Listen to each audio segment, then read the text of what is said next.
एक डीजल जो महंगा हो गया और दूसरा डीजल अभी तक बाहर गया, वापस ही नहीं आया। अच्छा सुने, मैं सबसे पहले शबीर आपको मुबारक देता हूं, क्योंकि मैं तो वर्कर्स मीटिंग पे आया था, ये तो जलसा आपने कर दिया आज। और मैं खास तौर पे जिस तादाद में मेरी बहनें यहां हैं, मैं आपको खराज तहसीन पेश करता हूं।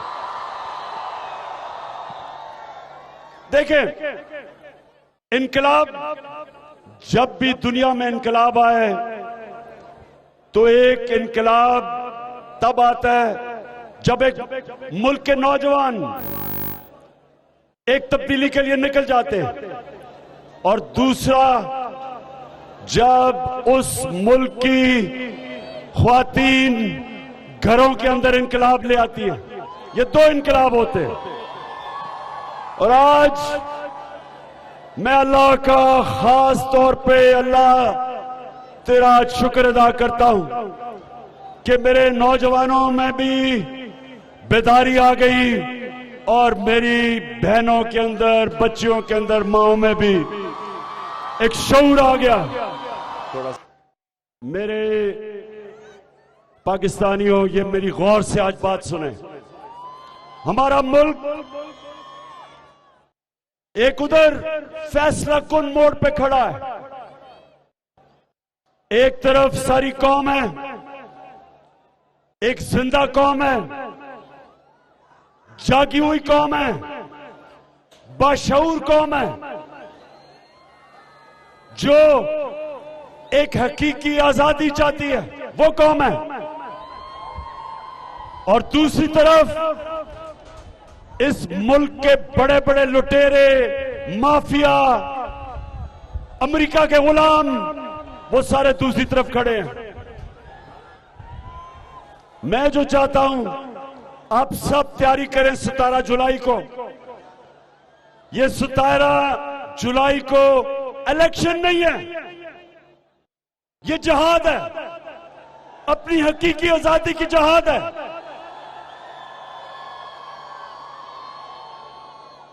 अमेरिका ने अपने पुतले, अपने गुलामों को हमारे ऊपर मुसल्लत किया।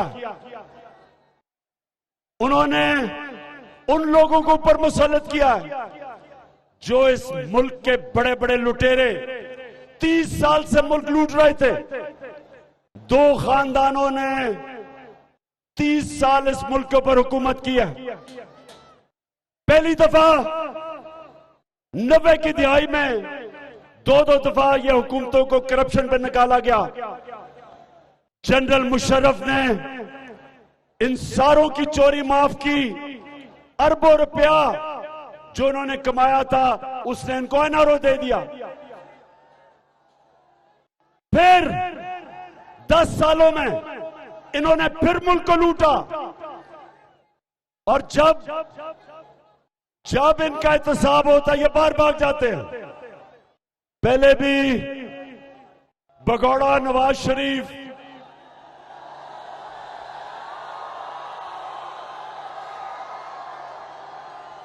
और जूते चमकाने वाला चेरी ब्लॉसम शहबाज शरीफ, जब इनका एहतसाब होने लगा, दोनों सऊदी अरेबिया भाग गए।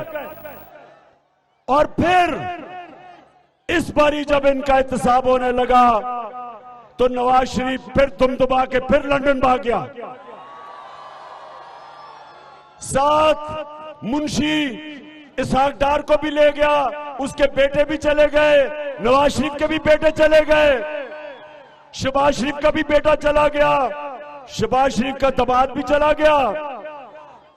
अब ये सारे बाहर बैठे एक इंतजार कर रहे थे कि इमरान खान जाए और इनको एनआरओ मिले, ताकि फिर वापस आ जाएं चोरी करने के लिए।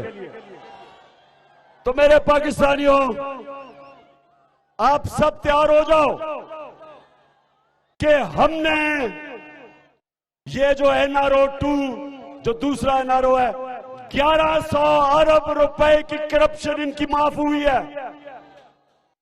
1100 अरब रुपया ये आपका पैसा था जो इन्होंने असेंबली में नैब की अमेंडमेंट करके माफ किया।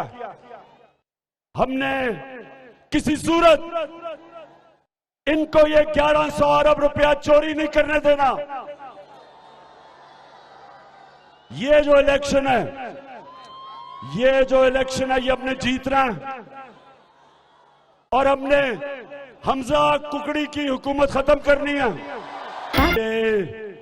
27वीं रमजान को जो हमारा मुल्क बना था,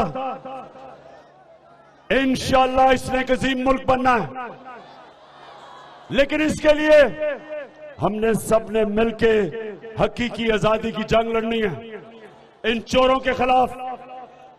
और मेरे पाकिस्तानियों सुन लो मेरी बात, आपने किसी सूरत किसी किस्म का खौफ, जो खौफ आपके ऊपर ये फैला रहे हैं, जो 25 मई को इन्होंने जुल्म किया हमारे पुरअमन एहतजाज पे, डराने के लिए लोगों को, खौफ फैलाने के लिए, ताकि लोग डर जाएंगे और इनकी गुलामी करेंगे। हमारा मुल्क उस नारे पे बना था कि पाकिस्तान का मतलब क्या,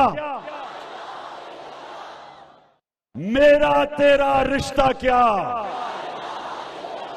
इस नारे के ऊपर हमारा मुल्क बना था कि अल्लाह तेरे सिवा हम किसी के सामने नहीं झुकते। ये कौम कभी किसी के सामने नहीं झुकना। और ये जो हमारे ऊपर मुसल्लत किया, ये हमें अमेरिका की गुलामी कराना चाहते हैं। और हम सब स्वाय अल्लाह के किसी की गुलामी नहीं करते। इंशाअल्लाह हमने ये इलेक्शन जीतना है। उसके बाद हमजा कुकड़ी की हुकूमत खत्म करनी है। उसके बाद इलेक्शन करवाना है और इलेक्शन करवा के इस मुल्क के अंदर वो एक हकीकी आजादी जीतनी है जो बदकिस्मती से हमें स्वाय थोड़े से सालों के हकीकी आजादी नहीं मिली। हम हमेशा कहते थे कि हम अल्लाह तेरे सिवा किसी के सामने नहीं झुकते, लेकिन हम अमेरिका की गुलामी करते रहे। ये वक्त आ गया कि सारी कौम आपने मेरे साथ खड़े होना है और मैंने आपको, इस मुल्क को एक हकीकी आजादी जिता के देनी है। हमने इसको एक अजीम मुल्क बनाना। हमारा मुल्क, आप उठा के देख लें पाकिस्तान की इकोनॉमिक सर्वे, उसमें पाकिस्तान 17 साल के बाद 2 साल थे, आखिरी 2 साल सबसे ज्यादा हमारी मैशत ऊपर बढ़ी, दौलत में इजाफा हुआ, हमारी ज़राअत बढ़ी, हमारी एक्सपोर्ट्स बढ़ी, हमारी टैक्स कलेक्शन बढ़ी, हमारी इंडस्ट्री बढ़ी, हमारी एक्सपोर्ट्स बढ़ी। मुल्क सही रास्ते पे था। फिर इन गद्दारों ने अमेरिका के साथ मिलकर साजिश करवाई। आज पाकिस्तान की मैशत नीचे, महंगाई इस्पानों पे, और सारे चोर इकट्ठे होके चोरों ने अपने आप को NRO 2 दिलवाया। इसलिए ये सियासत नहीं हो रही, ये जिहाद लड़ी जा रही है। ये इस मुल्क की हकीकी आजादी के लिए हम सब मिलकर लड़ेंगे। आप सबकी जिम्मेदारी है, मेरी बहनों आपकी जिम्मेदारी है, नौजवानों आपकी जिम्मेदारी है कि जो भी इन्होंने धांधली करनी है, इन्होंने धांधली तो करनी है क्योंकि ये ईमानदारी से तो आज तक इन्होंने कोई काम किया नहीं।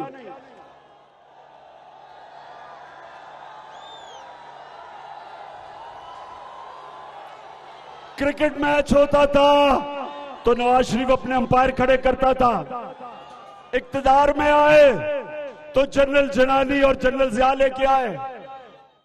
उसके बाद जनरल दुरानी ने आईएसआई के पैसे दिए इनको मिरान बैंक से। ये सारा इस मुल्क की तारीख का हिस्सा है। हमेशा जब भी ये इक्तदार में आए अंपायरों को साथ मिला के आए। इसलिए तैयारी कर लो। इनके अंपायरों के बावजूद इन्होंने अंपायर साथ मिलाए हुए हैं। उसके बावजूद इंशाल्लाह इनको हमने ऐसा फेंटा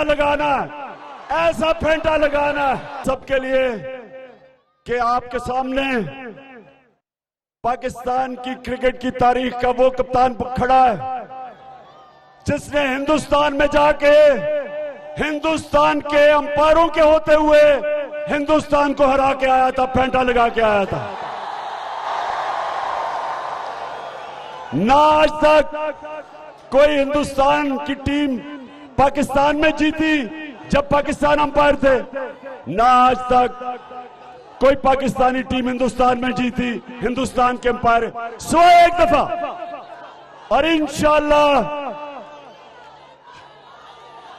चेरी ब्लॉसम और हमजा कुकड़ी अंपायर भी साथ मिला दो, तुम्हें उसी तरह हम फेंटा लगाएंगे जिस तरह हम हिंदुस्तान को फेंटा लगा के आए थे।